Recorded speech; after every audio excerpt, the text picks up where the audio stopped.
قرآن پورے کا پورا یہ کہتا ہے کہ آپ نے اللہ اور اس کے رسول کو فالو کرنا ہے، اور اس کے بعد کسی کی بات نہیں ماننی جو قرآن و سنت کے خلاف ہو. اور ان کا پورے کا پورا دین یہ ہے کہ آپ نے مولوی کی بات ماننی ہے اور اس سے اس کی دلیل بھی نہیں ماننی. لیکن اس کا وہ پہلو جس سے ہمیں اختلاف ہے وہ یہ ہے کہ کتاب و سنت کے مقابلے پہ یہ اپنے بزرگوں کی تعلیمات کو لے کر جو ان کی ذاتی انٹرپریٹیشن ہوتی ہے. ہم لاکھ انہیں بتائیں قرآن و سنت میں لکھا ہوا ایسے، وہ کہتے ہیں نہیں ہمیں بزرگوں نے یہ بتایا. تو ہم کہتے ہیں کہ نبی علیہ السلام تو امت کو قرآن و سنت کے حوالے کر کے کہتے ہیں، آپ کے بزرگوں کو کون سا پیرلل میں ریلیجن دے گئے ہیں جو قرآن و سنت سے باہر ہے؟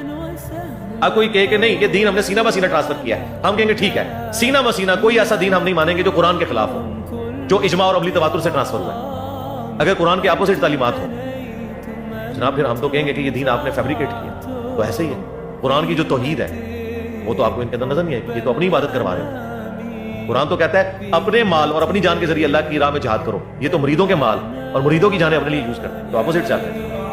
اور جن لوگوں کی یہ مثالیں دیتے ہیں کہ وہ تو ایسے تھے، بڑے مٹے ہوئے لوگ تھے، وہ یہ کرتے تھے، ان کی خوش قسمتی ہے کہ ان کے زمانے میں انجینئر مدنی مرزا اور یوٹیوب نہیں تھے، ورنہ ان کا بھی پتہ چل جاتا کہ وہ کیا تھے. آپ جو ان کے کسٹوڈین ہیں، آپ کی تو ہم نے زندگی دیکھ لی ہے، آپ جائیں ان کو ساروں کو دیکھیں، ان کا لیونگ سٹینڈرڈ دیکھیں، ان کی قول و فعل کے اندر تضاد موجود ہے. کوئی ایک ماڈل تو پیش کرے نا.